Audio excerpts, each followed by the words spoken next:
Alors bonjour Assaf Ranouka, vous venez aujourd'hui avec une nouvelle bande dessinée publiée par Stenkis qui s'appelle Le Juif arabe. Alors on vous connaît parce que ça fait quand même quelques années maintenant que vous publiez en France. D'ailleurs vous avez fait vos études en France pour étudier la bande dessinée. Vous en parlez d'ailleurs dans l'album. Et vous êtes surtout connu grâce à votre bande dessinée Le Réaliste, qui a eu qui a été traduit dans plein de langues, qui a eu un Eisner Award, excusez-moi, pour cet album. Et puis récemment, cette formidable BD Je suis toujours vivant avec Saviano sur la mafia en Italie. Et ça va, vous êtes toujours vivant? La mafia ne vous a pas poursuivi? J'ai survécu cette expérience, je suis toujours vivant, oui. Bon. Et donc, en tout cas, grâce à Dieu, on va en reparler dans la BD, grâce à Dieu, vous publiez aujourd'hui une BD qui s'appelle Le Juif arabe, et qui a un point commun quand même avec les précédents albums, c'est que ça reste toujours un point de vue personnel. Vous vous représentez dans la BD, et au fond, on voit bien que c'est votre regard, votre réflexion. Il y a là une écriture qui est propre à votre travail. C'est important ce côté personnel toujours dans la BD? Je pense qu'il y a deux types d'écrivains. Il y a des grands écrivains qui sont en fait des gens qui peuvent mentir avec des virtuosités et pour inventer des histoires incroyables. Et il y a un autre type d'écrivain que je pense que c'est moi. C'est des gens qui peuvent raconter leur vie même, mais les qualités centrales, c'est être honnête. Et donc, je pense que tout ce que j'essaye de Ça veut faire... dire que les autres ne sont pas honnêtes? Je pense que peut-être c'est plus complexe que ça, mais c'est un autre type d'honnêteté. Et pour moi, c'est la motivation de raconter une histoire, c'est de comprendre quelque chose, de comprendre le sens des choses, donner un contexte à mes questions personnelles et mes problèmes personnels. C'est toujours été ça. Donc c'est ça pour moi la motivation dans le travail autobiographique. Alors, on est au-delà d'autobiographie ici, puisque c'est presque une enquête policière, en fait.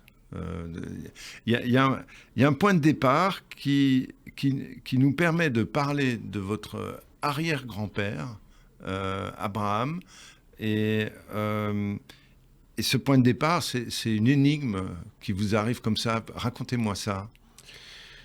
L'histoire d'Abraham, en fait, depuis que j'étais petit, je savais qu'il y avait cette histoire de meurtre dans la famille.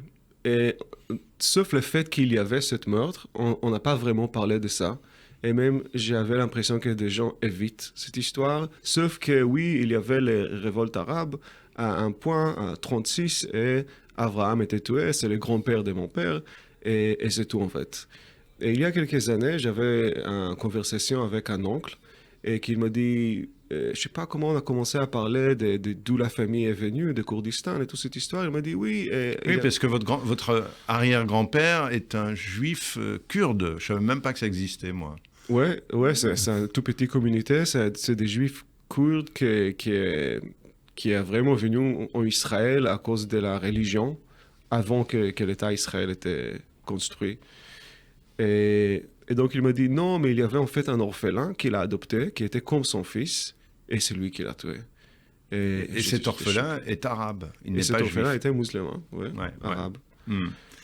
Et donc, c'est donc un contexte tout à fait étonnant. Et comment sur une génération comme ça, comment on retrouve la documentation, le contexte donc apparemment là, il y avait une photo de famille. En fait, j'avais deux approches. Il y avait un, c'est de parler avec des gens dans la famille, qui maintenant sont des gens assez vieux. Et j'ai trouvé aussi la petite sœur de Léa, qui était ma grand-mère, qui est déjà pas avec nous. Donc Léa, c'est la fille d'Abraham. Oui, exactement, la fille d'Abraham. Et elle, et donc sa petite sœur avait une version complètement opposée à mon oncle. Elle a dit non, cet orphelin, on l'a aimé, il vivait avec nous, il était bon et on était une famille. Donc elle avait vraiment une approche qui était à l'opposé. Et c'est ça qui était intéressant, que je voulais savoir quelle est les vraies versions. Est-ce que c'était vraiment lui ou pas? Et donc, ça commençait comme une enquête. Mais je pense que ma vraie motivation, c'est aussi de comprendre des questions que j'ai posées sur mon identité maintenant et peut-être comprendre pourquoi on est arrivé là. S'il y avait une époque où c'était juste vraiment une famille et tout s'arrangeait parce que tout avait la même culture qui était la culture arabe, où est-ce que la culture arabe juive maintenant? Pourquoi ça a disparu? Donc je voulais un peu poser des questions que j'avais l'impression que dans la société israélienne contemporaine, il n'y a pas de réponse, on ne parle pas de ça. On parle de grandes histoires, de comment Israël était construit, qui est une histoire incroyable. Le sionisme comme un mouvement, c'est vraiment un miracle. Et j'ai beaucoup d'admiration pour les gens qui ont fait ça. Mais ça a quand même écrasé les petites histoires, les gens qui ont vécu Israël avant et qui vivaient en paix avec leur culture arabe. Et il y avait un choix, un point dans l'histoire où ils faisaient un choix. Tu dois choisir juif ou arabe. Tu ne peux pas être les deux en même temps. Et je pense que ce choix, c'est un peu l'histoire des problèmes d'identité que je pense. C'est pas une vision un peu naïve? Pourquoi? Parce que l'opposition, enfin, les Juifs n'avaient pas en Palestine un statut glorieux. Ils vivaient pauvrement, souvent, ne fût-ce que parce que la nature ne permettait pas de cultiver les terres facilement. Enfin, je veux dire, et donc il n'y a pas une façon d'un peu idéaliser quand même une espèce de passé, de concorde entre les Juifs et les Arabes qui serait celle du temps passé, alors que quand même, les Juifs avaient un statut dhimmi comme les autres. Comme les chrétiens. Oui, c'est vrai que si c'était les Turcs ou les Anglais, c'était pas vraiment un État juif. Et l'État juif devait être construit parce que les Juifs ont le droit de vivre quelque part. Et donc, je suis d'accord avec ça. Et je veux pas aller en arrière. Mais je pense que oui, on peut prendre quelque chose de ça, qu'il y a un base commun de culture qu'on peut retrouver. Même si on ne devrait pas aller en arrière et revivre comme ça, toutes les technologies qu'il y a en Israël, le fait que c'est une société qui est assez avancée, tout ça, c'est très bien. Mais est-ce qu'on n'a pas perdu quelque chose de notre passé et on a sacrifié un peu cette chose en commun? En fait, ça interroge le rapport aux Arabes aujourd'hui, aux musulmans, à l'islam, et peut-être sur la façon dont la société israélienne fonctionne aujourd'hui. Finalement, c'est une histoire de ma famille, c'est une histoire petite, c'est des anecdotes et c'est des morceaux de mémoire qui, des fois, elles collent mal, mais c'est vrai que je pense que le fait qu'il y a deux temps parallèles, il y a le passé, il y a le présent, c'est parce que je pense que ces problèmes, ces questions qui, en fait, qu'ils n'ont pas trouvé de solutions, existent toujours dans la société en Israël. Et en fait, elles organisent un petit peu les mentalités, les réflexes, la politique finalement. C'est en cachant les problèmes qu'on a des problèmes aujourd'hui, en fait. C'est ça que porte le message. Le fait que maintenant en Israël, il y a beaucoup de démonstrations, et il y a cette... Par démonstration, vous voulez dire des manifestations contre Netanyahou, tout ça? C'est des manifestations parce qu'il y a cet équilibre entre un État juif et démocratique, ou libéral, ou conservateur. Et en fait, cette identité est assez complexe. Et maintenant, on vit un point dans le temps où on a mal à trouver les choses en commun. Et c'est ça qui est un peu inquiétant. Alors, je pense que pour les lecteurs qui connaissent pas très bien Israël et qui connaissent pas très bien l'histoire du sionisme, tout ça, votre livre a cette qualité, c'est que ça raconte cette histoire-là. Alors, ce qui est intéressant, c'est que c'est à travers le prisme de votre père, parce que il y a aussi dans cette histoire la relation entre vous et votre père. Notamment, là, vous revenez de France, vous avez fait des études en France, et puis vous n'avez pas vraiment de boulot. Et donc, vous êtes obligé d'aller vivre chez vos parents, ce qui ne vous réjouit pas, a priori, grandement. Vous êtes un peu paumé à ce retour de France. Et donc, c'est une interrogation aussi aussi sur... Enfin, il y a plein de choses sur votre vocation d'artiste de bande dessinée, parce que quand vous dites aux gens en Israël, j'ai fait des études de bande dessinée, tout le monde vous regarde un peu d'un œil rond en se disant, mais c'est quoi ça? C'est un vrai métier. C'est pas très sérieux. Ouais. Et puis donc il y a les problèmes de santé de votre père, et puis la rencontre de quelqu'un de merveilleux qui est votre femme, qui est la mère de vos enfants. Voilà, c'est toute ma vie racontée. Mais je pense que la relation avec mon père, c'est vrai que j'avais l'impression d'avoir un deuxième chance de rencontrer mon père à travers ce projet. Parce que son travail, il est dans maintenance, donc des avions. Donc, ce qu'il fait, en fait, c'est de corriger des choses qui sont cassées. Et c'est... En lui regardant... Il travaille pour El Al, pour la compagnie d'aviation El Al. El Al, ouais. Bon, et donc, il répare les avions. Enfin, maintenant, il est... Ouais. Mais le fait, c'est qu'il dit... Son regard à la vie, c'est est-ce que tu peux... Qu'est-ce que tu contribues, en fait, à la société? Est-ce que tu as vraiment une place? Parce que si tu fais de la bande dessinée, c'est juste un pleasure. C'est des choses qui sont pas passe-temps, c'est pas sérieux. Et je pense qu'à travers ce projet, parce qu'on a fait toute cette une grande partie des enquêtes ensemble, il m'a amené tout ce qui se passe, qu'on trouve la maison, tout ça. Est-ce que ça se passe à Tibériade, tout ça? À Tibériade, où il était né et grandi. Et donc, il était un peu mon guide. Oui. Et je me suis posé des questions. Est-ce que je peux réparer quelque chose avec la bande dessinée? Est-ce qu'il y a une identité cassée, mon identité et mes questions? Est-ce que je peux réparer ça avec la bande dessinée? Est-ce que je peux vraiment amener quelque chose de bien et pas juste faire un pleasure mainstream? Parce qu'en même temps, il y a une petite interrogation pour moi qui ne suis pas... je connais un peu Israël, mais pas plus que ça. Vous avez fait votre service militaire en Israël, donc est-ce que ce n'est pas le moment justement où on est confronté à l'histoire, à une histoire ancrée dans le présent? Parce que quand on fait son service militaire, c'est du sérieux, c'est pas du cinéma. Et donc... ça m'a un peu surpris dans l'histoire, c'est que justement, vous décrivez de façon un peu naïve, un peu comme quelqu'un qui n'a pas vraiment beaucoup de réflexion sur le monde et qui...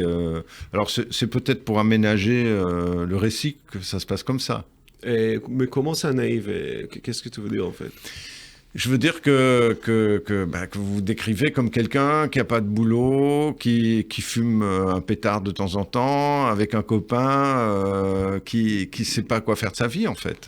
Alors que, je sais pas, en général, quand on a fait un service militaire, on est... Le fait qu'on a fait un service militaire, tout le monde font le service militaire. C'est pas quelque chose de... En Israël, en tout cas, parce qu'en France, c'est un peu fini tout ça. En Israël, c'est pas quelque chose de spécial, c'est donné, quoi. On est obligé. Et je pense que oui, il y a ce moment à 25 ans où en fait on n'est pas... On est adulte. Là, je dirais ça comme ça. Je pense que j'avais un plan quand j'étais enfant parce que je lisais beaucoup de comic books et ça veut dire qu'à 25 ans, je deviens un super-héros. Ou quelque chose de très très grand va arriver. Et finalement, j'arrive à 25 ans. Donc j'arrive à l'âge adulte. Donc j'ai fait l'armée, j'ai fait mes études. Et mon vie doit commencer, mais en fait, il n'y a rien. Il n'y a rien. J'ai appris un métier en France qui, en fait, personne en Israël, ça ne sert à rien. Et je vis chez mes parents. Et il n'y a aucun chance pour quelque chose d'intéressant d'arriver. Donc, oui, c'était un point assez dépressant. Et je pense que aussi dans le réalisme, le travail autobiographique, c'est la motivation, c'est de trouver ce moment où j'ai la réalité est un peu compliquée à gérer. Et je pense qu'à travers l'acte de raconter une histoire, c'est l'acte de trouver du sens, de comprendre le problème et puis de l'accepter. Je trouve que c'est une très belle réponse.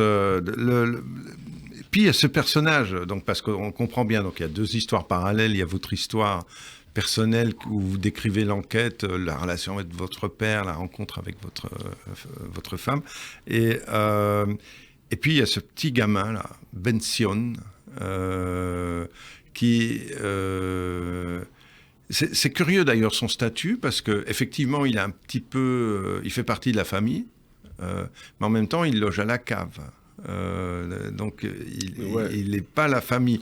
Mais c'était comme ça à l'époque.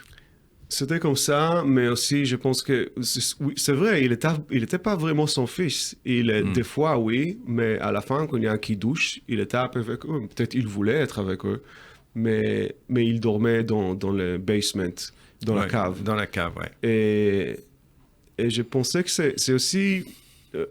toutes ces petites anecdotes pour moi, j'essayais d'utiliser ça un peu comme métaphore pour des relations qui peuvent sembler égales, mais c'est pas vraiment égal. Il y a toujours des relations de pouvoir, il y a toujours ces tensions, et ça commence comme ça, et après ça devient quelque chose de beaucoup plus pire. Mais je pense que ces tensions et la possibilité de violence était toujours là. Alors moi, c'est ce qui m'a frappé dans votre livre et que j'ai trouvé absolument fabuleux, c'est la finesse justement des relations entre les personnages, et notamment c'est Abraham qui est un type rugueux, c'est-à-dire il bat sa femme, quoi, clairement. À un moment... À l'époque, ce n'était pas si rare. Ouais. Et donc, non, aujourd'hui, on regarde ça avec un autre œil aujourd'hui. Mais en même temps, on comprend aussi que la relation entre lui et sa femme est un peu compliquée parce que elle va mettre du temps à avoir des enfants et que quelque part, on a affaire aussi à quelqu'un qui a une frustration qui s'est accumulée, qui se trouve aussi dans un monde qui change, parce que la Palestine dans les années 30 pour les Juifs, vous le décrivez très bien. Qu'est-ce que c'est que cette main verte d'ailleurs parce que Ben Sion rencontre à un certain moment un magicien de rue qui va le reprendre quand Abraham va décider de plus travailler avec lui. Et ce magicien va un peu lui retourner la tête, va réactiver sa muslimité ou son arabité. Et puis il y a une mystérieuse main verte. C'est quoi? C'est une organisation Alors, à part des recherches avec des familles, j'ai lu aussi quelques livres d'histoire, et je pense que la plus importante, c'était le livre de Hillel Cohen qui s'appelle 1928. Et pour Hillel Cohen, il est historien. Et c'est ce moment dans l'histoire où était la première violence entre juifs et arabes. Et donc, il y avait la main verte et la main noire, et c'est en fait la réaction des Palestiniens au mouvement national des Juifs. Donc, les Juifs voulaient un État, mais aussi les Palestiniens, ils voulaient un État. Donc, c'est vrai que c'est une réaction. Donc, il s'est dit, c'est vrai, nous aussi, on vit dans les villages sous les Turcs, sous les Anglais, mais nous aussi, on a les droits à ça, comme eux. Et c'est pour ça que tout ce parti est écrit en arabe et traduit aussi dans les livres, parce que je voulais que ce soit présent, que le fait que cette histoire aussi de leur volonté d'avoir une nation, une identité nationale, existe. Oui, je pense que justement, il y a une réflexion politique très fine, très aboutie, qui se pose pas pour un côté ou l'autre. Je pense que vraiment, c'est une réflexion, c'est pas une position. Et il y a même un moment assez frappant, c'est quand vous êtes dans l'hôpital avec votre père, où votre père ne peut plus parler à ce moment-là, et vous lui dites qu'au fond, Israël, c'est peut-être une erreur, le sionisme, c'est une erreur historique, une illusion. Et là, votre père se remet à parler tout à coup, miracle. C'est des vraies conversations qu'on avait vraiment. Tout ce qui s'est passé avec mon père, c'est presque one-on-one. Et j'aime beaucoup sa position, parce qu'il dit, oui, il y a des problèmes, et notre passé est très compliqué, et on a fait des choses qui n'étaient pas tout à fait morales tout le temps, et il faut parler à ça, il faut critiquer, mais en même temps, on n'a pas d'autre endroit, quoi. C'est notre endroit, donc on peut essayer de corriger, on peut essayer d'améliorer, mais on va pas laisser tomber. Et je pense que ma génération, par exemple, mon frère jumeau, qui est aussi un dessinateur qui est un magnifique dessinateur. Qui est un excellent dessinateur, qui vit pas en Israël. Et il y a beaucoup de gens de ma génération. Tomer Hanouka. Donc, il y a beaucoup de gens de ma génération qui ont fait des choix de laisser tomber. Et pour mon père, la position est très, très concrète. Il va raconter tout ce qui s'est passé, il va pas cacher le problème. Mais en même temps, c'est ici, c'est chez nous, on va faire tout ce qu'il faut pour améliorer ça. Alors, votre BD, on l'entend là, il y a un vrai récit, c'est très réaliste, et en même temps, il y a un petit côté conceptuel, c'est-à-dire qu'on sent bien que vous avez beaucoup réfléchi sur l'enchâssement entre les différentes histoires, le jeu avec les couleurs, il y a des pages en couleur, en pleine couleur, et des pages un peu en bistre qui évoquent le passé. Graphiquement, c'est assez superbe. Vous travaillez à la tablette graphique, en fait. Oui, je travaille toujours à l'ordinateur. Mais je pense que la motivation de jouer un peu avec la forme et la présentation de temps, parce que c'est une histoire qui passe sur plusieurs temps. Et pour moi, c'est le vrai art de la bande dessinée. C'est l'art de raconter et l'art de manipuler un peu le temps et de jouer avec cet croisement entre le passé et le présent et puis les grandes histoires de l'État d'Israël. Donc, je pense que mon dessin, déjà, il est assez simple et assez direct. Et j'ai fait plus de bons dessins que je faisais quand j'ai commencé, parce que je vais avoir 50 ans l'année prochaine. Vous ne les faites pas, jeune homme. Et donc, je sais que le dessin sert la narration, mais je sais que le vrai art de la bande dessinée, c'est comment on représente le temps.